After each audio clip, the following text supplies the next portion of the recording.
جی جزاکم اللہ. حکیم مختار صاحب ہمارے جی السلام علیکم.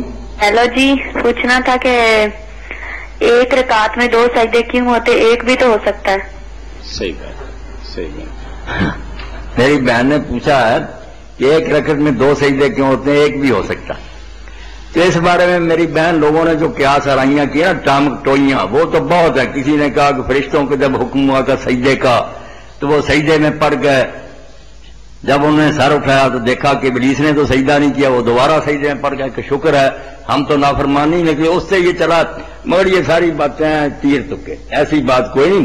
سمجھنے کی بات جو ہے وہ یہ ہے کہ رکعت میں، سارے یہ میرے دوست بھی سمجھے، رکعت میں اصل چیز جو ہے نا سب سے بڑی عبادت، جس کے بارے میں اللہ کے رسول علیہ السلام نے فرمایا کہ بندہ اپنے رب کے سب سے زیادہ قریب اس وقت ہوتا جب وہ سجدے میں پڑتا.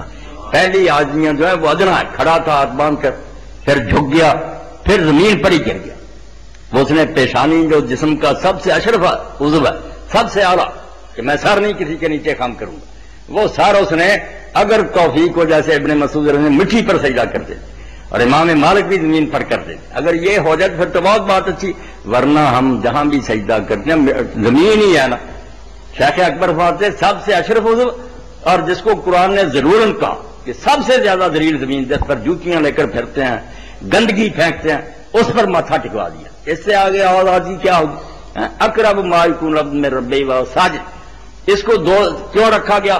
چلو آپ نے پوچھا بچی، سب کو پتا چلے کہ کتنا نکتہ ہے اس کو، مگر ہم اس طرح نماز نہیں پڑھتے. ایک سجدہ جب کرتے ہیں، پھر اٹھتے ہیں، پھر دوسرا سجدہ کرتے ہیں، پھر بیٹھتے ہیں، پھر کھڑے ہوتے ہیں. دیکھیں یہ ریہرسل ہے میری اور آپ کی کہانی کا.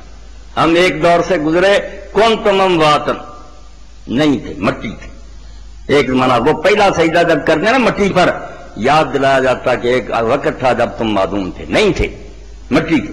ثم احیاکم، پھر زندہ کیا اس نے.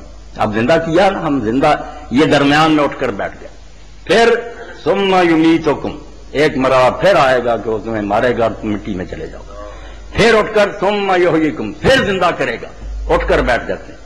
پھر ثم الیہ ترجعون، پھر کھڑے ہو کر پھر ہاتھ باندھ لیتے ہیں جیسے قیامت کے دن اس کی کچہری میں کھڑے ہو. 5 ہی مرحلے ہیں، پہلے نہیں تھے، اب زندہ ہیں، پھر مریں گے، پھر زندہ ہوں گے، پھر پیشی ہو جائے گی. یہ مراحل ہیں جو سجدے میں آتے ہیں. اگر کوئی عقل والا اس طرح پڑھے اس کو پتا چلے گا کہ یہ میری کہانی سنائی جا رہی ہے کہ اس دور سے گزرے اور آئندہ ہی آنے والے. جی بہت شکریہ بھائی آپ کے کال کرنے کا. آپ بھی دھیان سے سنا کریں سارے میرے دوست. حکیم مختار صاحب ہمارے مستقل سامع بھی ہیں، ناظر بھی ہیں، مولانا کے چاہنے والے بھی ہیں. انہوں نے ایک علمی سا سوال بھجوایا ہے کہ قصہ آدم و ابلیس قرآن کریم کے اندر بے شمار جگہ